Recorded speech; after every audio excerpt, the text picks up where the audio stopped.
I'm Karen Bosick with Ion Sun Valley. I'm sitting here by this little flower that most people will tell you is an aster. And it makes sense. It's an elegant sounding name.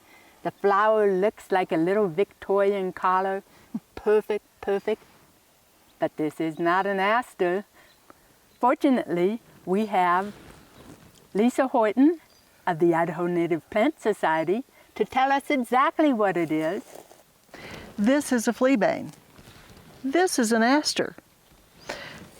This time of year, we have so many members of this family, the sunflower family, blooming. And I'm not going to go into the family characteristics or all the ones that are growing in our gardens, but I know you all know what a sunflower looks like.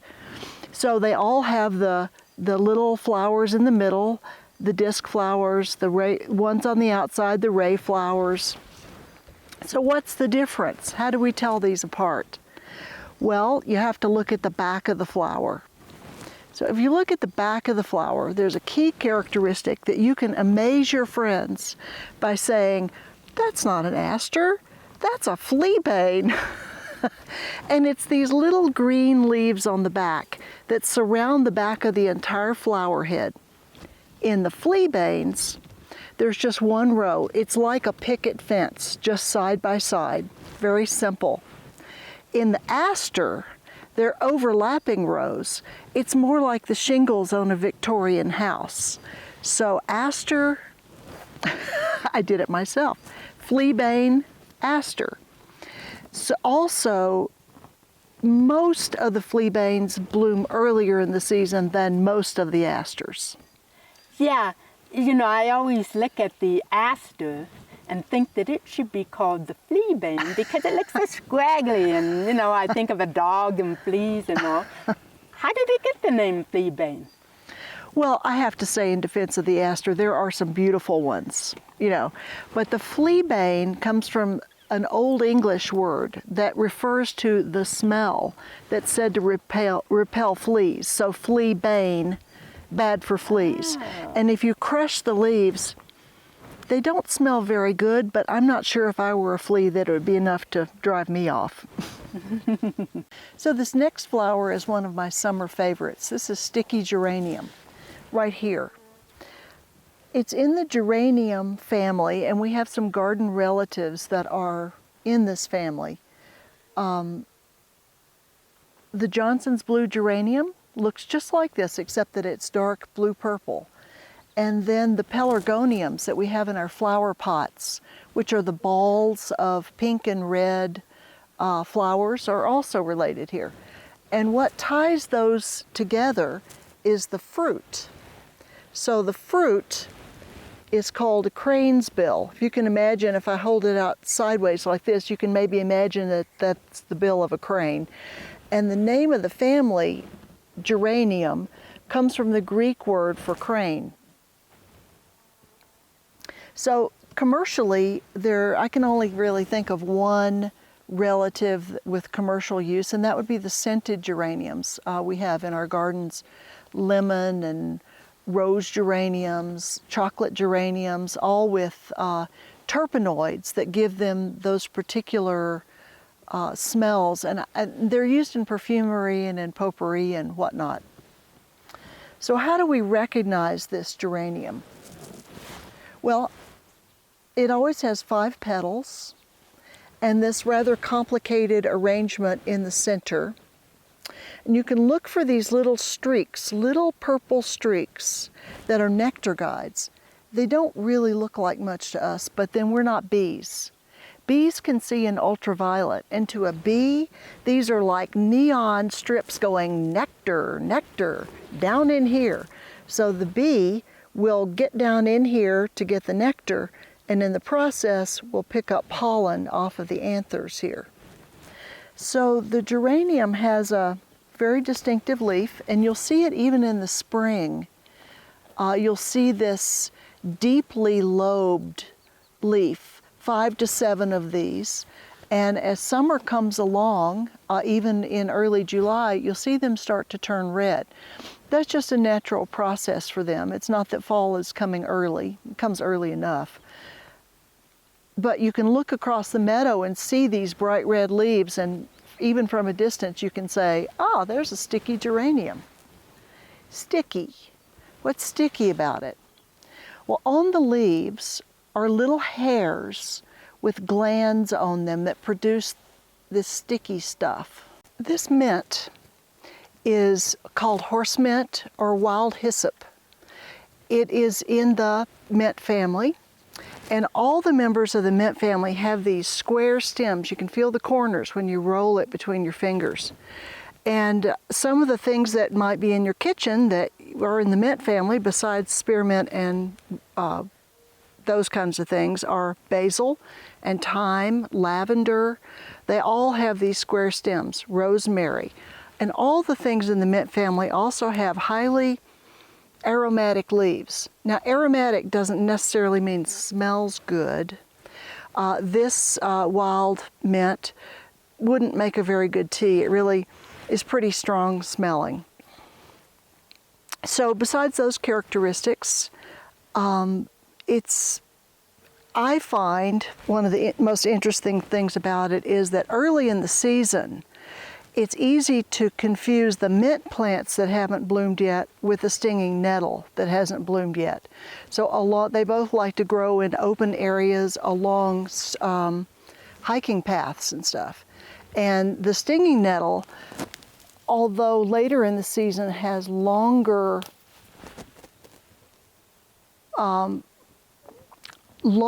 but this shape and with the teeth leaves, early in the season it's very difficult to tell, and you can really get yourself into a patch of stinging nettle if you don't pay attention. The species name of this horse mint is Agastache urticifolia, and the urticifolia refers to the fact that it looks like the stinging nettle. Urtica is the genus name of stinging nettle. So good to know apart. You'll see these later in the season with these beautiful purple plumes where the seeds are developing. The actual flowers are these little pale purple tubes that are growing out of that whole thing.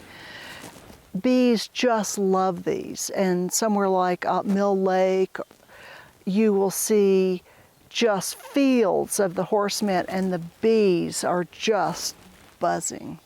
And you can smell it. You can smell it when you walk up to it. Not necessarily good, but not necessarily bad. This time of year in mid-July, one of the stars of our wildflower show is the mountain hollyhock, also known as the streambank globe mallow. This is in the family Malvaceae, which is the mallow family, and has a lot of garden plants that you'll recognize. One being the hollyhock, of course, also malva and hibiscus.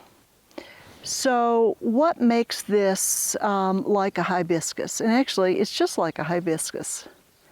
If we look inside the flower, and this is true of all members of this family, if you look at the parts inside these pretty pink little petals, the filaments, which are the little stems that the pollen-holding anthers sit up on top of, fuse together into a hollow tube. And then the female part grows up through the middle of the hollow tube and sprouts out the top with these fancy little things. So this is just like a little bitty hibiscus. So this is diagnostic of the entire mallow or Malvaceae family. Another diagnostic characteristic is that the leaves, if you crush them, they have a slimy mucilaginous sap. And if you've ever eaten okra, which is a commercially important member of this family, you know all about the slime that I'm talking about. The slime is what thickens gumbo. But if you could eat the leaves of these mallow family members, they'd be fine to eat, but I don't think they'd be very palatable because of the slime. So the mountain hollyhock itself, it can be taller than this and very full clumps. When you see it in the spring, when the plants first start to come up, you'll notice these maple-looking leaves, kind of maple-ish looking. in clumps, this bright limey green. So even before the flowers and the buds start to come up, you'll be able to recognize these mountain hollyhocks. The fruit of these is also very diagnostic. It looks like segments of a tangerine or of an orange. So as these dry out, they come apart and separate very easily. So one thing that makes these very good for colonizing after fires, this is a burned over area that we're sitting in, is that these seeds are activated by fire. So they're aided in their germination by fire. Also, the mountain hollyhocks have underground stems, just like fireweed. So these rhizomes grow parallel to the surface of the ground, but underground, and then they come up in another location. So these are probably members of the same plant, colonies. And if the fire doesn't kill those rhizomes, then they're ready to sprout right up in the spring. And that's why we've had such a wonderful flush of them out here at Greenhorn up Imperial Gulch, is because of the fire that came through a number of years ago. This is a plant that we see everywhere in early summer. This is the Salsafi, also known as goat's beard for a really good reason. Also known as Johnny Get Up in the Morning, because it tends to open early in the morning and then close up in the heat of the afternoon. This is in the Aster or sunflower family. And we can tell that because you look at it, you see the little tubular flowers in the center and the ray flowers on the outside, each of which just has one petal. And if you look at this where the seeds have already fallen off, you can see the attachment points for all of these little flowers. So this is how this whole flower is organized, is that they're all stuck to this disc. It's a wasteland plant. A lot of people consider it a weed. I really like it. And kids really love to be able to take the seeds and give them their destiny, which is to be wind dispersed. Dang, we were out here so long that some of the vase flowers went to seed. They look like little old men with flyaway hair. Thank you for joining us on today's Wildflower Talk. Thank you to Lisa Horton for telling us all she knows about them. I'm Karen Bosick with Eye on Sun Valley. Until next time, I'm keeping my eye on Sun Valley for you.